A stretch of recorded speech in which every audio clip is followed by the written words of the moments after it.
ഇന്ന് രാവിലെ ഉണർന്നെഴുന്നേൽപ്പാൻ ദൈവം നമ്മെ അനുവദിച്ചതിനായി ദൈവത്തിന് നന്ദിയോടെ സ്തോത്രം ചെയ്യാം. നമുക്ക് ആയുസ്സും ആരോഗ്യവും ഒക്കെ നൽകിത്തരുന്നവൻ അത്യുന്നതനായ ദൈവമാകയാൽ ആ ദൈവത്തിൻ്റെ മുൻപാകെ ഇന്ന് രാവിലെ സകല സ്തുതിയും സ്തോത്രവും ബഹുമാനവും അർപ്പിക്കാം.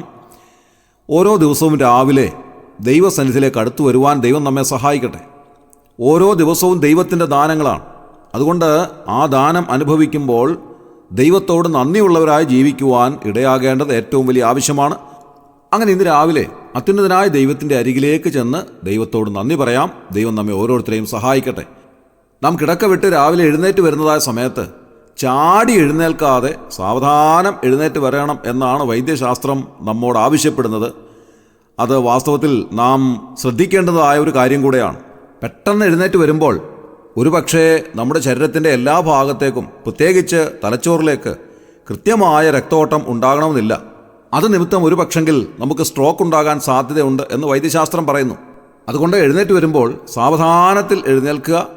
എഴുന്നേറ്റ് കിടക്കയിൽ ചില സെക്കൻഡുകൾ ഇരിക്കുക. അതിനുശേഷമായി വീണ്ടും എഴുന്നേൽക്കുക. ഇതാണ് രാവിലെ എഴുന്നേറ്റ് വരുന്നതിനുള്ള അനുകരണീയമായ ഒരു രീതിശാസ്ത്രം.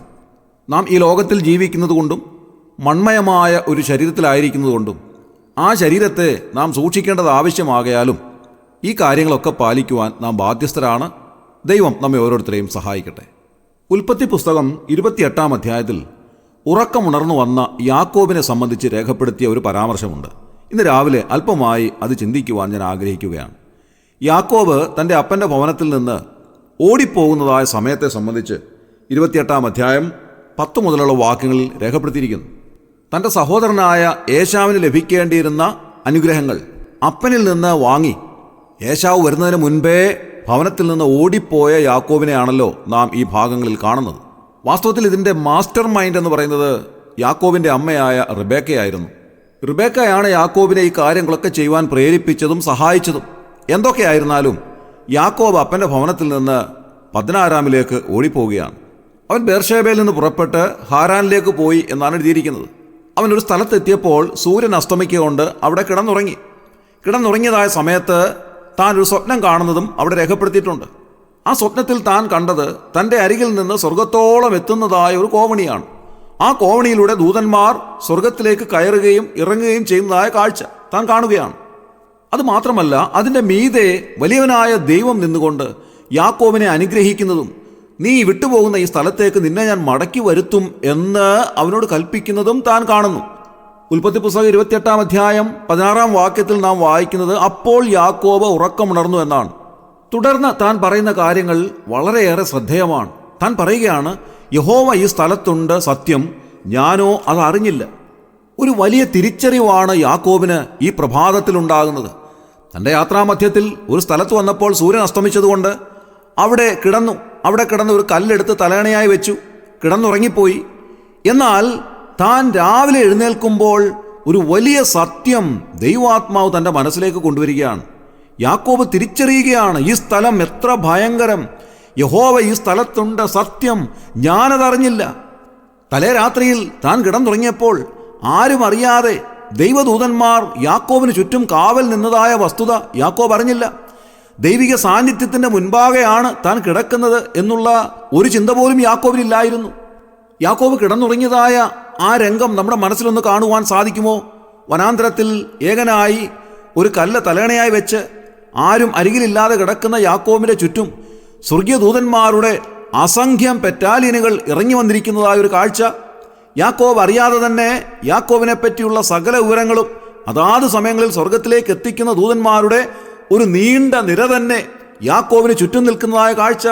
യാക്കോബിനെ ശുശ്രൂഷിക്കുന്ന ദൂതന്മാർ, യാക്കോബിന് കാവൽ ചെയ്യുന്ന ദൂതന്മാർ, പിശാച് അരികിലേക്ക് വരാതെ, യാക്കോബിനെ അലോസരപ്പെടുത്താതെ, യാക്കോബിൻ്റെ ഉറക്കത്തിന് തടസ്സം വരുത്താതെ അദ്ദേഹത്തെ കാവൽ ചെയ്യുന്ന അസംഖ്യം ദൂതന്മാരുടെ ഒരു വലിയ സംഘത്തെ കാണുവാൻ യാക്കോബിന് സാധിച്ചില്ല. പക്ഷേ നമ്മുടെ മനസ്സിൽ ആ രംഗം ഒന്ന് കാണുവാൻ ദൈവാത്മാവ് ഇന്ന് രാവിലെ നമ്മെ സഹായിക്കട്ടെ.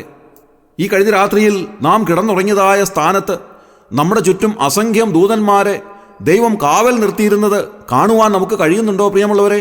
പലപ്പോഴും നാം അത് ചിന്തിക്കാറില്ല. എബ്രായ ലേഖനത്തിൽ നാം വായിക്കുന്നത് ദൈവദൂതന്മാർ നമ്മുടെ സേവകാത്മാക്കളാണ് എന്നുള്ളതത്രേ. രക്ഷപ്രാപിപ്പാനുള്ളവരുടെ സേവകാത്മാക്കളായി ദൈവം അയച്ചിരിക്കുന്ന ദൈവദൂതന്മാരുടെ ഏറ്റവും വലിയ ഉത്തരവാദിത്വം നമ്മെ കാവൽ ചെയ്യുക എന്നുള്ളത് തന്നെയാണ്. അതുകൊണ്ട് കഴിഞ്ഞ രാത്രിയിൽ നാം കിടക്കയിലായിരുന്നപ്പോൾ നാം അറിയാതെ നമുക്ക് കാവൽ ചെയ്ത അസംഖ്യം ദൈവദൂതന്മാരുടെ വലിയൊരു ഗണം നമുക്ക് ചുറ്റുമുണ്ടായിരുന്നു. എലീശ പ്രവാചകനെ കാവൽ ചെയ്യുവാൻ ശമര്യയിലേക്ക് ദൈവം അയച്ചത് അഗ്നി അശ്വങ്ങളും അഗ്നിരഥങ്ങളുമായിരുന്നു. രാജാക്കന്മാരുടെ പുസ്തകത്തിൽ നാം അത് വായിക്കുന്നുണ്ട്. അങ്ങനെയെങ്കിൽ ഈ കഴിഞ്ഞ രാത്രിയിൽ നാം പാർത്തതായ ഭവനങ്ങളുടെ ചുറ്റും, നാം കിടന്നതായ സ്ഥാനത്തിന് ചുറ്റും സ്വർഗീയ ദൂതന്മാരുടെ അഗ്നി അശ്വങ്ങളുടെയും അഗ്നിരഥങ്ങളുടെയും ഒരു വലിയ സംഘം തന്നെ നമുക്ക് കാവൽ ചെയ്തിട്ടുണ്ടായിരുന്നു. അത് വാസ്തവത്തിൽ നാം അറിഞ്ഞില്ല. യാക്കോബ് പറഞ്ഞതുപോലെ ഈ സ്ഥലത്ത് യഹോവ ഉണ്ടായിരുന്നു, സത്യം ഞാനത് അറിഞ്ഞില്ല എന്ന് പറയുവാൻ ഇന്ന് രാവിലെ നമുക്കിടയാകട്ടെ. ഇന്ന് രാവിലെ നാം കേട്ടതായ ആ പാട്ട്, അതിരാവിലെ തിരുസന്നിധി അണയുന്നൊരു സമയെ എന്ന് തുടങ്ങുന്നതായ ആ ഗാനം എഴുതിയത് PM കൊച്ചുകുറു എന്ന് പറയുന്ന ദൈവദാസനാണ്. അദ്ദേഹം വാളകം സ്വദേശിയായിരുന്നു. ആ പാട്ടിൽ അദ്ദേഹം രേഖപ്പെടുത്തിയ ഒരു ചരണം ഇങ്ങനെയാണ്: കിടക്കയിൽ വച്ചരിയാം സാത്താനടുക്കാതിരിപ്പതിന്നൻ അടുക്കൽ ദൂതഗണത്തെ കാവലണച്ച കൃപയാനൽപ്പം. അടുക്കൽ ദൂതഗണത്തെ കാവലണച്ച കൃപയാനൽപ്പം. നമ്മുടെ അരികിലേക്ക് സാത്താൻ അടുക്കാതിരിപ്പാനായി സ്വർഗീയ ദൂതഗണത്തെ കാവലയച്ച ദൈവത്തിൻ്റെ കരുണ എത്രയോ വലുതാണ് എന്ന് ദൈവദാസൻ പാടിയിരിക്കുകയാണ്. വാസ്തവത്തിൽ എത്രയോ അന്വർത്ഥമായിട്ടുള്ള വരികളാണ് നാം ഈ പാട്ടിലൂടെ കാണുന്നത്. പ്രിയമുള്ളവരെ, ഇന്ന് രാവിലെ ഈ ദൈവവചനത്തിൻ്റെ അടിസ്ഥാനത്തിൽ നമുക്കും ഒരു കാര്യം ചിന്തിക്കുവാൻ സാധിക്കും. നാം കിടന്നുറങ്ങിയതായ ഇടത്തിന് ചുറ്റും സ്വർഗീയ ദൂതന്മാർ കഴിഞ്ഞ രാത്രിയിൽ കാവൽ നിന്നിരുന്നു. അസംഖ്യം ദൂതന്മാർ നമ്മുടെ ചുറ്റും കാവലായി നിന്ന് നമുക്ക് സുഖകരമായ നിദ്ര നൽകി നമ്മെ പരിപാലിച്ചു. സ്വർഗത്തിൻ്റെ അസംഖ്യം അഗ്നി അശ്വങ്ങളും അഗ്നി തേരുകളും നമ്മുടെ ചുറ്റും അണിനിരന്നിരുന്നു. അത് വാസ്തവത്തിൽ നാം അറിഞ്ഞിരുന്നില്ല. നാം കിടന്നുറങ്ങിയതായ മുറിക്കുള്ളിൽ സ്വർഗീയ ദൂതന്മാരുടെ സാന്നിധ്യമുണ്ടായിരുന്നു. നാം കിടന്നുറങ്ങിയതായ ഭവനത്തിന് ചുറ്റും സ്വർഗത്തിൻ്റെ അസംഖ്യം ദൂതന്മാർ കാവൽ നിന്നിരുന്നു. ഈ കാവൽ എങ്ങനെയുള്ളതാണ് എന്ന് ഇയ്യോബിൻ്റെ പുസ്തകത്തിൽ നാം വായിക്കുന്നുണ്ട്. സ്വർഗം നമുക്ക് ചുറ്റും കെട്ടുന്ന വലിയൊരു വേലിയാണ് എന്നാണ് യാക്കോബിൻ്റെ പുസ്തകത്തിൽ നാം കാണുന്നത്. പിശാച് നമ്മുടെ അരികിലേക്ക് വരാതെ വണ്ണം നമ്മെ കാവൽ ചെയ്യുന്ന സ്വർഗീയ ദൂതന്മാരുടെ ശക്തിയേറിയ ഒരു കാവൽ, ഒരു കോട്ട പോലെ നമുക്ക് കാവലായിരുന്നു ഈ കഴിഞ്ഞ രാത്രിയിൽ. അല്ല, നമ്മുടെ ജീവിതത്തിൻ്റെ ഇന്നയോളം ആ കാവൽ നമുക്കുണ്ടായിരുന്നു. നമ്മുടെ ജീവിതത്തിൻ്റെ അവസാനത്തോളം ഈ കാവൽ തന്ന് നമ്മെ സഹായിക്കുന്ന ദൈവത്തിൻ്റെ കരുതൽ എത്രയോ വിലയേറിയതാണ്. ഇന്ന് രാവിലെ ഈ കാര്യം ഓർമ്മിക്കുവാൻ കർത്താവ് നമ്മെ സഹായിക്കട്ടെ.